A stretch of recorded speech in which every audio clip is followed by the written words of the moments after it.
share my screen with you.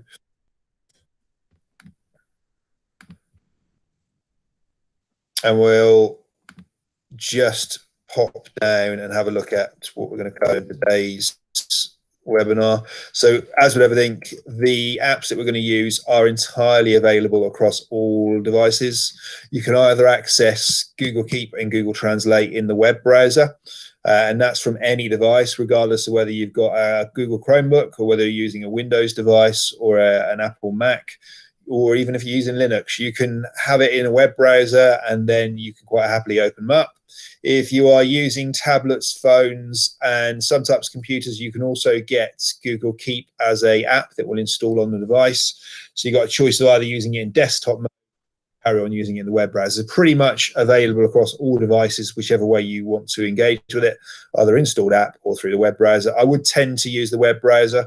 It gets the updates a little bit more frequently than the desktop app versions, but the desktop app isn't that far behind.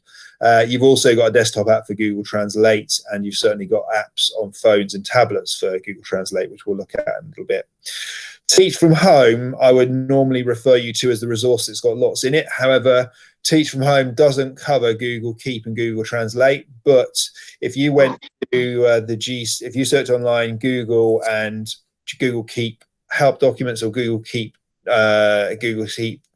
training or Google Keep guide, or the same for Translate, it will give you information about them, and it's quite easy to access and easy to run through. So there really isn't a lot to write down today. Pretty much you'll see it and you'll be able to run with it as a tool. But if you're somebody who wants some help, it's not in Teach from Home today, although Teach from Home has been really good for everything else we've covered.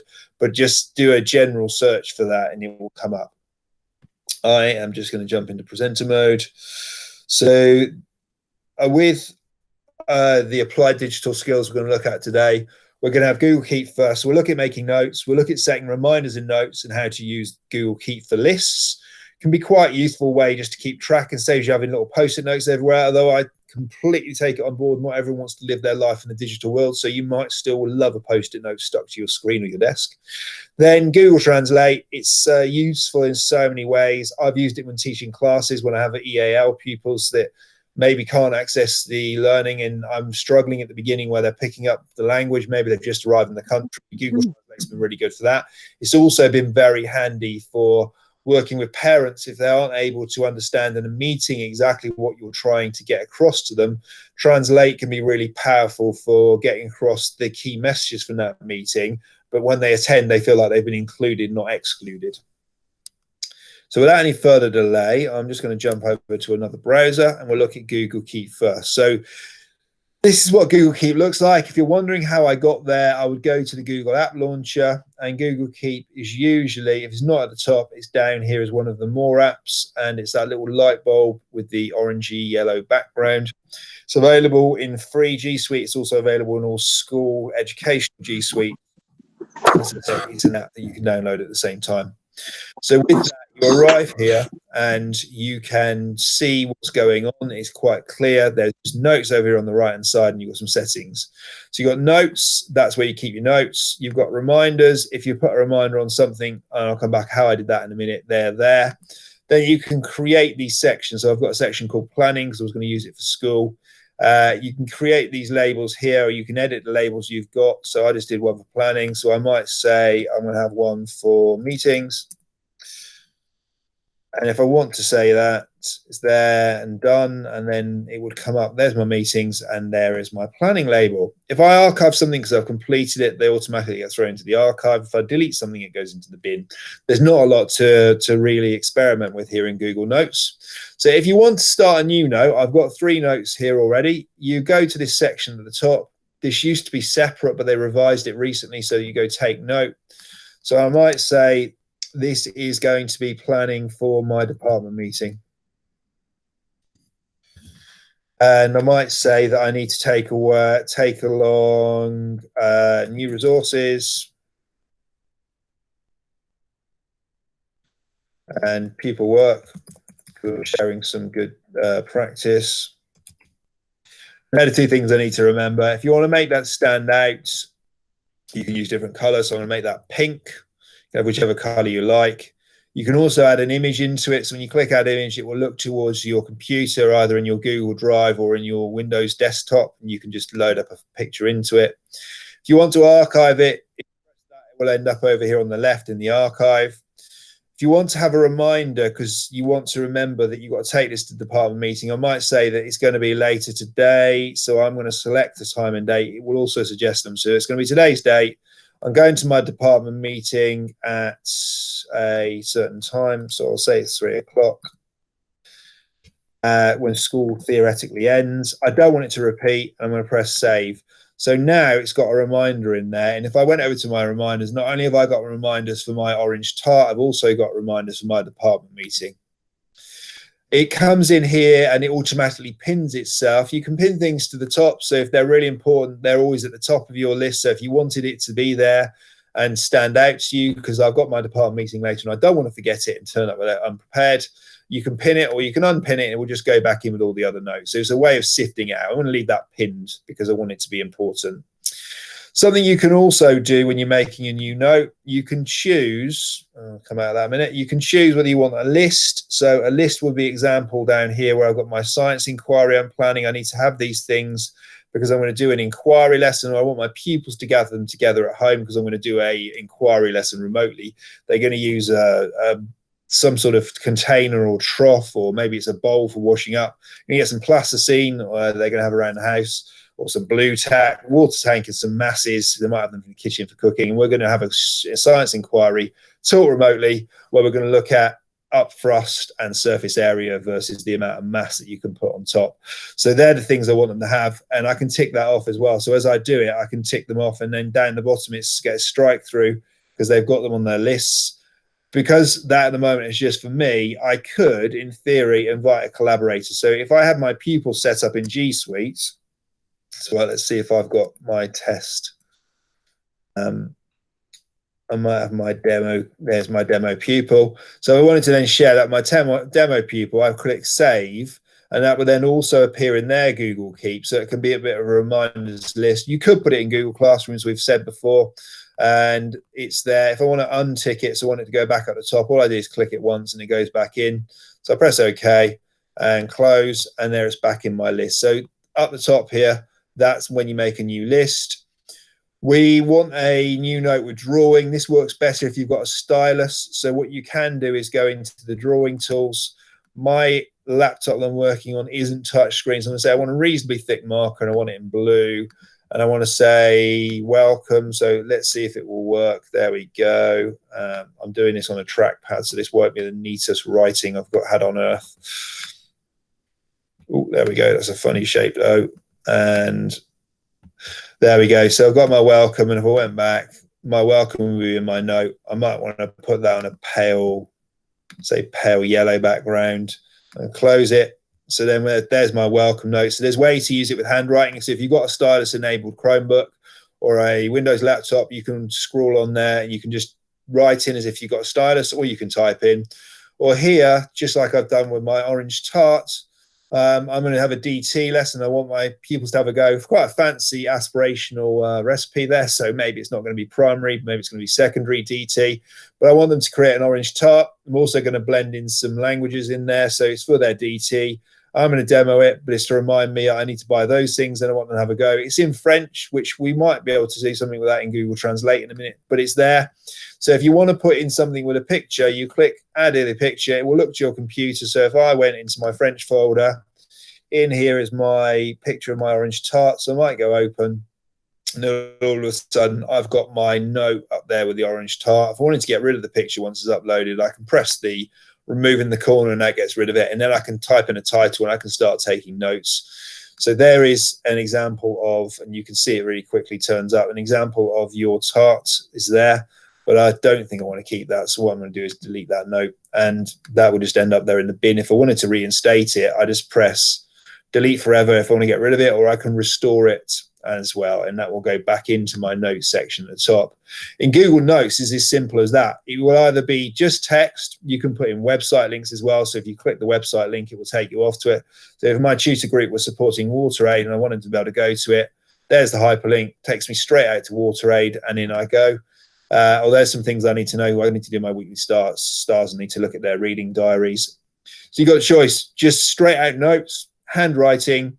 You can have reminders with pictures if you wanted to do something like that, or you can also have checklists.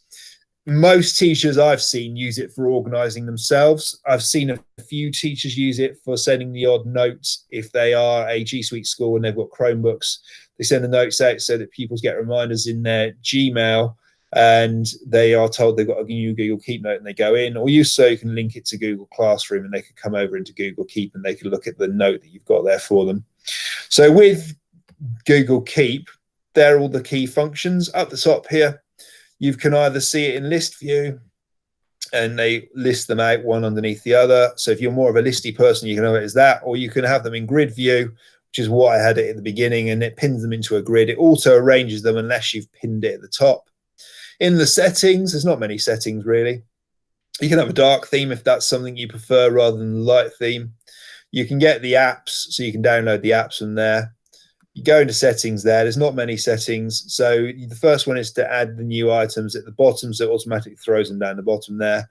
Move ticketed items to the bottom, ticked items to the bottom. So that will, when I did my tick list with the plasticine, it threw it down the bottom of the list so it gets out of the way of the things that you haven't yet ticked off.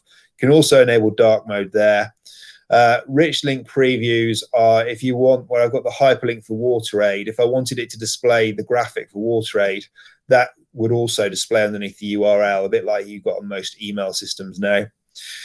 Default reminder, so if you've got certain reminder times that are more useful to you, so afternoon, it wouldn't be a lot of use having my afternoon reminder as a teacher at 1 o'clock, so I might say I want my afternoon reminder at 3 o'clock because I know it's something I need to do after the teaching day, or if I want to do something at home, it goes in there.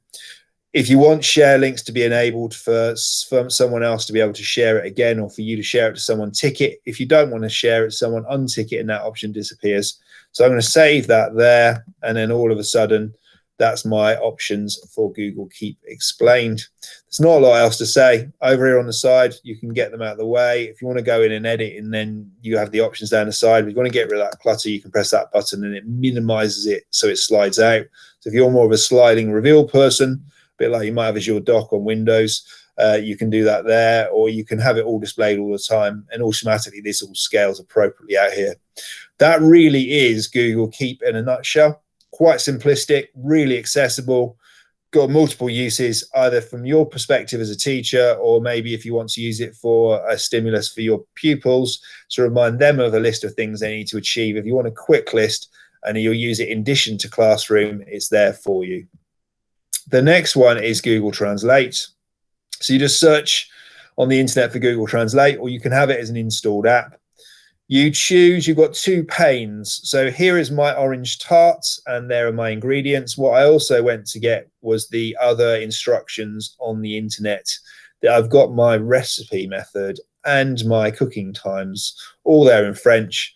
Well, I'm not really a great French speaker, and okay, I know the odd word, but I haven't really done it since at school. So I want a bit of Google Translate help. So here it auto detects the language most of the time you're using, and it will display it correctly for you as a transition. But if it doesn't know, you can choose the other language you use frequently. So maybe if you had quite a big Polish community at your school, you could drop it down and you can get Polish pinned in at the top there. So that can go in, if I put that in there, so then Polish is in there. It's one of those quick ticks that you can get to languages when you want to switch between two things. If I wanted Polish and English as a frequent one because I'm having meetings with parents and they're from the Polish community, and maybe some of them aren't the greatest native English speakers, I can account for that by translating the text I want to get across to them. You could also do that not just on the fly, you can do it for documents. So if you wanted to bring a document in, I'll show you in a minute how to upload a document. So as you can see on the left, it's detected the language is French, and then if I go over here on the right, I wanted English, so it's gone from French on the left to English on the right. You could also use it for checking for translation. So if you did simple vocab lists or keyword lists at primary school, they might be learning, I don't know, items in the classroom or days of the week in a primary French scenario. So you could get the pupils to check their own work. If they pasted the words in there on the left in French, they will automatically be able to see if it translates to the right thing in English on the right. If it's correct, good, they can peer assess or peer mark or self mark, and you don't automatically have to be going around the tables. They could do it on their own on Google Translate. And the same also works in Office 365. There's a translation platform there. If it is wrong over here, they can go back and check it independently and then see if it translates correctly on the right-hand side. The other thing is documents. If I went to documents, it can have all of these different types of files uploaded into Google Translate. If you want to browse for a document on your computer, this will either look at your Google Drive or it would look at your Windows laptop. So here's a PDF. I'm going to press open. There is the document I've just uploaded. I'm going to press the translate button. So it comes up in French, but then automatically Google Translate takes care of it. So this document originally was entirely in French. If I go and get the original version on my Windows laptop, I'll go to my downloads folder, I'll go into French.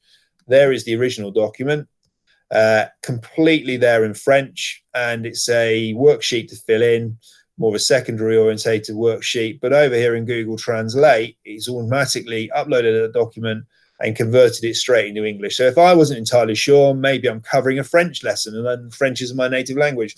Maybe I'm doing Spanish or German and actually I know French perfectly well. It's one way that as a teacher you could use it to convert a worksheet that's been given and confidently say if it reflects the document that you've got over on the other side, and it's all there for you. So there's another way that Google Translate can work to your advantage so that you've got a resource automatically translated for you. There isn't a lot more to show with Google Translate. It's pretty much point and click, and you've always got the ability to transfer from one language to the other. So it doesn't always have to be to English. It could be French to Russian for all it matters. It will always translate between two. So Google Translate, again, pretty much low entry, easily accessible, but very powerful if you've got a barrier to learning with pupils in your classroom, or maybe you can't engage with parents.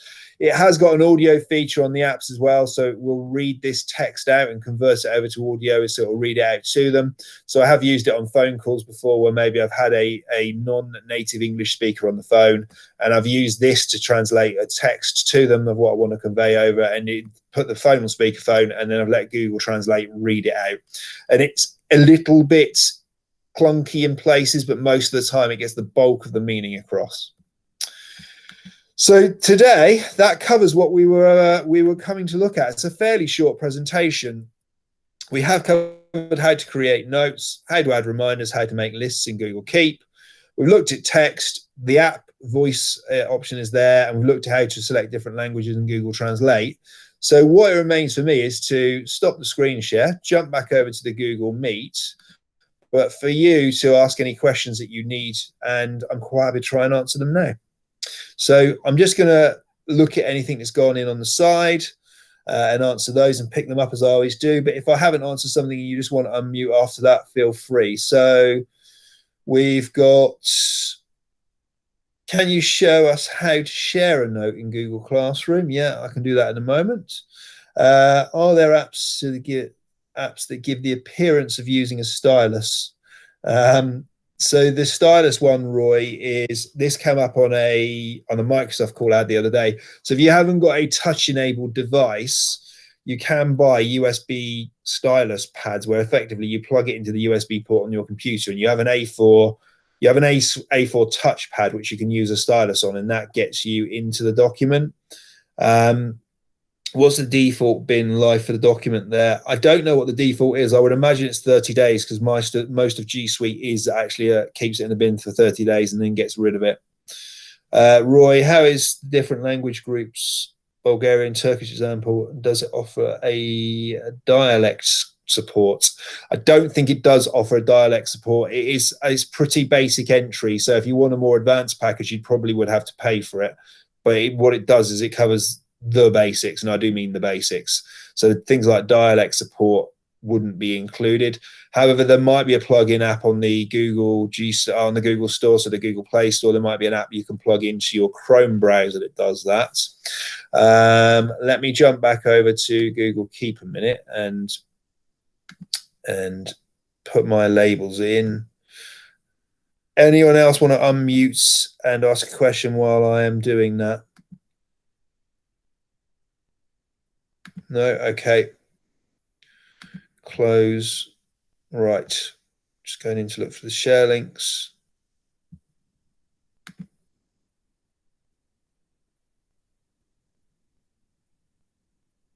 Okay, let me reshare my screen for you. So if I come out of the chat there, reshare over here.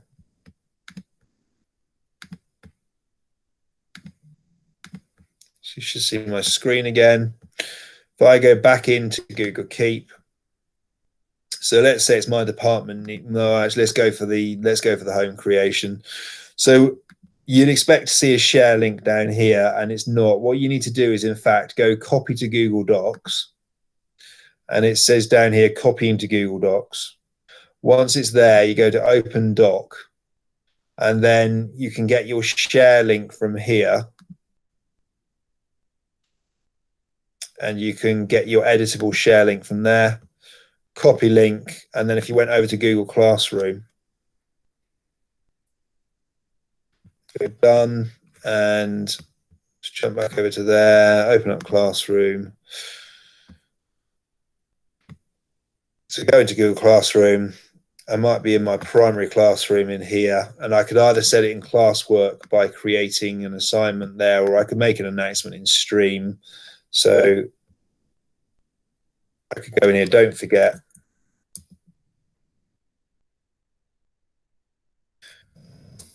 Build. And then I want to add it in. So I want to add it in from Google Drive, and I find the document in Google Drive and I add it in across. So you share your list in there. The beauty of it is when you update your note, it does update the doc, but to get it in here, the note doesn't sit entirely. You need to do it through Google Drive like that, and then you go post, and it will just come up in our stream below. So there it is with the document attached from the Google Doc.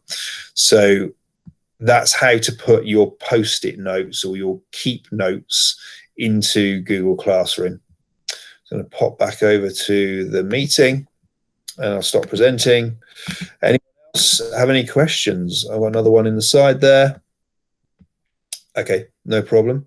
Any other questions? I'm quite happy for you to unmute and ask. There's only a few of us on here. Or have any of you used Google Keep or Translate in your schools and found success with it in a particular way?